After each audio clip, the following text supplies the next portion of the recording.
یا ایہا الذین آمنوا انفقوا من طیبات ما کسبتم ومما اخرجنا لکم من الارض آمنت باللہ صدق اللہ مولانا العظیم۔ معزز و مکرم سامعین، کروڑا بار شکر ہے اس پروردگار عالم کا کہ جس نے آج کی صبح ہمیں پھر سے زندگی عطا فرمائی اور ہمیں یہ سعادت اور توفیق دی کہ ہم اپنے پروردگار کے ہاں آ کر سجدہ ریز ہوئے۔ اللہ تعالیٰ ارشاد فرماتا ہے یا ایھا الذین آمنوا، اے ایمان والو، انفقوا من طیبات ما کسبتم، تم خرچ کرو پاکیزہ رزق میں سے جو تم نے کمایا، ومما اخرجنا لکم من الارض، اور اس میں سے جو ہم نے تمہارے لیے زمین سے نکالا، یعنی عشر کے حوالے سے بھی بات ہو رہی ہے۔ جو تم کماتے ہو پاکیزہ رزق میں سے وہ اللہ کی راہ میں خرچ کرو، اور اس میں سے خرچ کرو جو اللہ فرماتے ہیں ہم نے زمین سے تمہارے لیے نکالا، فصلوں سے، کھیت سے جو عشر نکلتا ہے اس کا صدقہ کرنا بھی یہ لازم بنتا ہے۔ اور فرمایا کہ وَلَا تَيَمَّمُوا الْخَبِيثَ مِنْهُ تُنْفِقُونَ وَلَسْتُمْ بِآخِذِيهِ إِلَّا أَن تُغْمِضُوا فِيهِ، اور فرمایا کہ ایسی چیز کا ارادہ نہ کرو جو ناپسندیدہ ہے، ہلکی سی گندی چیز ہے، اپنے مال میں سے جو ہلکی سے ہلکی چیز ہے اسی کو تم اللہ کی راہ میں خرچ کرو، یہ غلط بات ہے بالکل، ایسا بلکہ نہ کرو۔ وَلَسْتُمْ بِآخِذِيهِ، ایسی چیز کہ جو تم خود پسند نہ کرو، تمہیں دی جائے تو تم اس کو نہ لو، ایسی چیز اللہ کی راہ میں تم دو گے یہ غلط ہے بالکل۔ إِلَّا أَن تُغْمِضُوا فِيهِ، یہ کہ تمہیں جب دی جائے تو تم اس کو ناپسند کرو، تم چشم پوشی اس سے گریز کرو، تم اس سے کراہت کرو، ایسی چیز پھر تم اللہ کی راہ میں دے رہے ہو۔ ہمارے ہاں ہوتا ہے نا کہ سخاوت کر رہے ہوتے ہیں اور اس چیز کو اللہ کی راہ میں دے رہے ہوتے ہیں جو ہمارے خاص کام کی نہیں ہوتی، بلکہ کئی مرتبہ مساجد کے گلوں سے ایسے پیسے بھی نکلتے ہیں جو عام طور پہ چلتے نہیں ہیں لیکن مسجد میں چل جاتے ہیں، وہ کہیں نہ چلے وہ مسجد کے گلے میں احسان کر دیا اللہ پہ، یہ ہماری طبیعت ہوتی ہے۔ پھر ہمارے ہاں بھی ہوتا ہے نا، ادھر ہمیں محبت کے طور پہ جب بیانات ہو رہے ہوتے ہیں یا ثنا خوانی ہو رہی ہوتی ہے، قرآن کی تلاوت کی جا رہی ہوتی ہے، بعد میں ہم جا کے دیکھتے ہیں کئی نوٹ ہمیں بھی ایسے ملتے ہیں جو عام طور پہ نہیں چلتے، لیکن مسجد میں امام صاحب کو، قاری صاحب کو، ثنا خان کو، خطیب صاحب کو وہاں پہ چل جاتے ہیں، یہ اللہ کی محبت میں دی جا رہے ہوتے ہیں۔ تو اللہ تعالیٰ فرماتے ہیں ایسی چیز جو خود پسند، بلکہ یہاں تک آتا ہے چوتھا پارہ شروع میں، لَن تَنَالُوا الْبِرَّ حَتَّىٰ تُنْفِقُوا مِمَّا تُحِبُّونَ، تم ہرگز نیکی کو نہیں پا سکتے یہاں تک کہ تم ایسی چیز کو خرچ کرو اللہ کی راہ میں جو تمہیں سب سے زیادہ محبوب ہے، پسندیدہ ہے۔ اپنی پسند اللہ کی راہ میں خرچ کرو نا، دوسروں کے لیے وہی پسند کرو جو خود پسند کرتے ہو، یہ اصل نیکی ہے۔ تو ہمارے ہاں یہ نہیں ہوتا، بلکہ کوشش کریں، اور یہ بھی ہوتا ہے کہ دین کی راہ پر ہم اپنی اولاد کو لگاتے نہیں ہیں، اگر لگاتے ہیں نا تو پھر مجبوراً ایسا بچہ کریں گے اس طرف جو بس بیچارہ سا ہے، جو ذہین ترین ہے، خوبصورت ہے، عقل مند ہے، باشعور ہے، تیز سرار ہے، اس کو ہم دنیاوی تعلیمات اور دنیاوی ڈگریاں حاصل کرنے کے لیے لگاتے ہیں۔ جو اسکول میں نہیں چلتا، کم ظرف، کم عقل ہوتا ہے اور کئی عیب ظاہر ہوتے ہیں اس کو ہم مدرسے کی طرف بھیج دیتے ہیں، یہ ہمارے ہاں اکثر پایا جاتا ہے، حقیقت ہے یہ، آپ سروے کریں دیکھ لیں۔ مولوی صاحب اکثر اوقات میں ہماری اس طرح کی نہیں، ماشاءاللہ زیادہ تر یہ پایا جاتا ہے کہ جو ذیانت کے حوالے سے، حسن کے حوالے سے پیچھے ہوگا اولاد میں سے، اسکول میں نہیں چلے گا، اس کو مدرسے میں ڈال دیں۔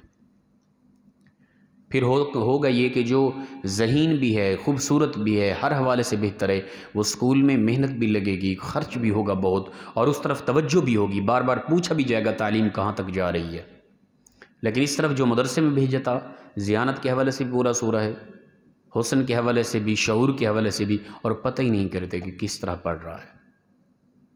اس قدر ہمیں اللہ سے محبت ہے کہ اللہ کے دین کے حوالے سے اور اللہ کی محبت کے اظہار کے حوالے سے ہم جو کوشش کرتے ہیں، رب تعالیٰ یہی چیز منع فرما رہا ہے، فرمایا کہ اللہ کی راہ میں خرچ کرو، ٹھیک ہے نا. رزق جو اللہ نے تمہیں دیا اس سے مراد صرف مال و متال ضروری نہیں ہے، مال و متال بھی ہے، لیکن اس سے مراد علم بھی ہے، اس سے مراد وقت بھی ہے، اس سے مراد اولاد بھی ہے. اللہ کی راہ میں اگر کچھ لگانا ہے تو وہ بہتر سے بہتر ہو، جو تمہیں زیادہ پسند ہو. لن تنالوا البر حتی تنفقوا مما تحبون. فرمایا کہ تم ہرگز نیکی کو نہیں پا سکتے یہاں تک کہ تم ایسی چیز خرچ کرو اللہ کی راہ میں جو تمہیں سب سے زیادہ پسندیدہ ہے. دوسروں کے لیے وہی پسند کرو جو تم خود کے لیے پسند کرتے ہو. وَاعْلَمُوا أَنَّ اللَّهَ غَنِيٌّ حَمِيدٌ. اور جان لو کہ بے شک اللہ غنی ہے، تعریف والا ہے. وہی غنی ہے، سب کچھ اسی کا ہے. اسے نہیں ضرورت کہ تم کچھ خرچ کرو، یہ تمہاری ضرورت ہے. کوئی کہے کہ اللہ کیوں کہتا ہے کہ خرچ کرو، کیا اسے ضرورت ہے؟ نہیں. اللہ کی راہ میں خرچ کر رہے ہو، اسے نہیں ضرورت، یہ تمہاری ضرورت ہے. یہی تمہیں آنے والے وقت میں کام آئے گا. بلکہ حدیث پاک کے الفاظ ہیں، مفہوم ہے حدیث ہے تقریباً یہ. فرمایا کہ جو تم کسی کو دے رہے ہو نا صدقہ، اس کا شکریہ ادا کرو کہ وہ سبب بنا تمہاری نیکی کا. اگر وہ نہ ہوتا تو تم کہاں دیتے؟ اللہ نے تمہیں مال عطا کیا، اسے غریب کر دیا، اور وہ تمہارا مال تم سے لے رہا ہے، تمہیں اجر مل رہا ہے. تم اس کا شکریہ ادا کرو کہ وہ تمہاری نیکی کا سبب بنا. ہمارے ہاں ہوتا ہے دیتے بھی وہ ہیں جو ہمیں پسند نہیں ہوتا، ٹھیک ہے، پھر ہم احسان جتلا رہے ہوتے ہیں، اور عجیب طرح کا انداز ہوتا ہے ہمارا ان لوگوں کے ساتھ جن کی معاونت کرتے ہیں صدقہ کے طور پہ. اللہ فرماتے ہیں کہ الشیطان یعدکم الفقر ویأمرکم بالفحشاء. شیطان تمہیں فقر کی وجہ سے پریشان کرتا ہے، تمہارے ساتھ وعدہ کرتا ہے فقر کا، غربت کا. تمہیں اس چیز سوچ میں مبتلا کرتا ہے کہ تم غریب ہو جاؤ گے، ٹھیک ہے نا. وَيَأْمُرُكُمْ بِالْفَحْشَاء. اور تمہیں برائی کا حکم دیتا ہے، مال و متال جمع کرنے کے حوالے سے تمہیں خوف دیتا ہے کہ تم غریب ہو جاؤ گے. اگر تم ملاوٹ نہیں کرو گے غریب ہو جاؤ گے، کرپشن نہیں کرو گے غریب ہو جاؤ گے، لوٹ مار نہیں کرو گے غریب ہو جاؤ گے، سود کا کاروبار چھوڑ دے گے غریب ہو جاؤ گے. ان فحاشیوں میں، ان عریانیوں میں، اس طرح کی غلاظتوں میں شیطان تمہیں لگاتا ہے. وہ کوشش کرتے ہیں حتی الامکان کہ تمہیں ان غلاظتوں میں لگا دے، ان گناہوں میں لگا دے، اور تمہیں فقر کا خوف دلائے گا تمہارے دلوں کے اندر. اور یہ شیطانی وسوسہ ہے. جب بھی میرے دل میں یہ ہے نا بھئی یار میں اگر یہ نہیں کروں گا تو غریب ہو جاؤں گا، حالات خراب ہو جائیں گے، یہ بالکل شیطان کی سوچ ہے. اللہ تعالیٰ فرماتا ہے یہ شیطان تمہیں خراب کر رہا ہے. اور رب تعالیٰ واللہ یعیدکم مغفرۃ منہ وفضلا. اور اللہ تمہیں یقین دلاتا ہے تمہاری مغفرت کا اور فضل کا، کہ تمہیں دنیا کے اندر مال و متال بھی عطا کرے گا، رزق بھی عطا کرے گا، تمہاری بخشش بھی فرمائے گا. تم اس پر توکل رکھو، اسی پر بھروسہ رکھو. واللہ واسع علیم. اور اللہ وسیع علم والا ہے.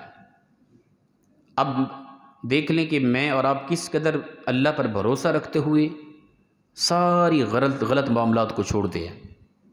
سود سے باز رہتے ہیں، ملاوٹ سے باز رہتے ہیں، کرپشن سے باز رہتے ہیں، لوٹ مار سے باز رہتے ہیں. کتنی حد تک ہم یہ کوشش کرتے ہیں اللہ پر بھروسہ رکھتے ہوئے. ہوتا ہے کہ ہم نماز بھی پڑھ رہے ہوتے ہیں، تسبیح پڑھتے ہوئے جا کے دکان پہ بیٹھتے پہلے آنے والے گاہک کو دھوکہ دے دیتے ہیں. جس رب کی نماز پڑھی، کیا اگر تم دھوکہ نہ دیتے وہ رب تمہیں رزق نہ عطا کرتا؟ وما من دابۃ فی الارض الا علی اللہ رزقها. اللہ فرماتا ہے کہ وہی ذات ہے کہ جس نے ذمہ اٹھا رکھا ہے رزق کا کائنات کی ہر ایک ذی روح چیز کا. زمین پر چھوٹے رینگنے والے کیڑوں کو رزق وہ عطا کرتا ہے. تو میں اگر کرپشن نہ کروں، سود نہ کھاؤں، لوٹ مار نہ کروں، ملاوٹ نہ کروں، کیا وہ مجھے بھوکا مرے گا، رزق نہیں دے گا؟ تو یہ شیطان ہے جس نے انسان کے اندر یہ سوچ پیدا کی اور انسان کو اس چیز پہ اکتاتا ہے کہ گناہ کا انسان وغیرہ تو غریب ہو جائے گا، بھوک سے مارا جائے گا. یہ شیطان کا وسوسہ، شیطان کی سوچ ہے. اللہ فرماتا ہے الشیطان یعدکم الفقر. یہ شیطان ہی ہے جو تمہیں یہ سوچ دیتا ہے کہ تم فقیر ہو جاؤ گے، غریب ہو جاؤ گے، اور پھر وہ تمہیں اکتاتا ہے. وَيَأْمُرُكُمْ بِالْفَحْشَاءِ. تمہیں برائی کا حکم دیتا ہے. پھر تمہیں رب تعالیٰ کا خوف، آخرت کا خوف، جہنم کا خوف، موت کی یاد، قبر کے معاملات یہ بھول جائیں گے. تم ملاوٹ کر جاؤ گے، یہ سارے معاملات تمہیں بھول جاؤ گے، تم سود کا کاروبار کر جاؤ گے. شیطان جو حکم دے رہا ہے نا، اور ادھر سے غربت کا ڈر ہے نا، تم ہر معاملات کو بھول کر تم سب کچھ کر اترو گے، اللہ کا خوف ختم ہو جائے گا، شیطان تمہیں یہ خراب کرے گا. لیکن اللہ فرماتا ہے کہ میرے بندو واللہ یعیدکم مغفرۃ منہ وفضلا.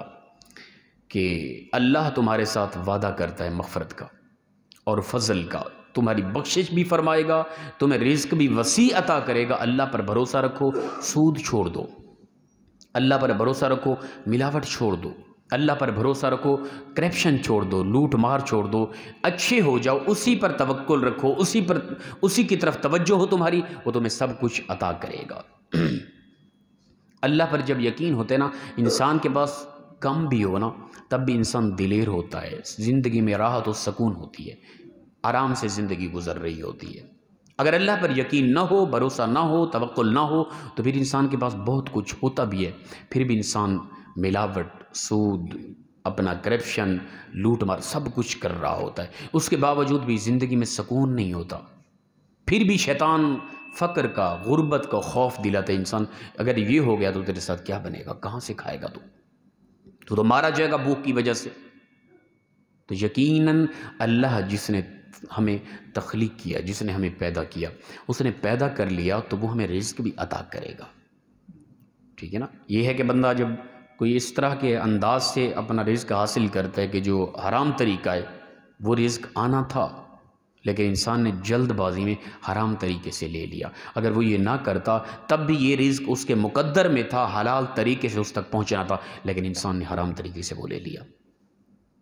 اور یہ حتمی بات ہے، جو ہمارے لیے لکھا ہوا ہے وہ ملنا ہے، وہ ہم چاہیں جس انداز سے اس کو لے لیں، وہ ملاوٹ کے ذریعے پہلے لے لیں زیادہ کر کے، وہ سود کے ذریعے پہلے لے لیں زیادہ کر کے، وہ کرپشن کے ذریعے لوٹ مار، کسی انداز سے بھی وہ ہم تک پہنچ آیا۔ اگر ہم ایسی حرکات نہ کرتے تب بھی وہ ہمارے مقدر میں تھا، اللہ تعالیٰ حلال طریقے سے ہم تک ضرور پہنچاتا اگر ہم یہ حرکات نہ کرتے تو یہ شیطان کی سوچ ہے۔ شیطان انسان کو غربت کا، فقر کا، انسان کو یہ ڈر سناتا ہے اور پھر حکم دیتا ہے انسان کو غلطیوں کی۔ اللہ فرماتا ہے میرے بندو ایسا نہ کرو، تمہارا رب تمہارے ساتھ وعدہ کرتا ہے، تمہیں وسیع رزق بھی عطا کرے گا، تمہاری بخشش و مغفرت بھی فرمائے گا۔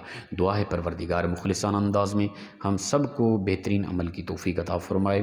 وآخر دعوانا ان الحمد للہ رب العالمین۔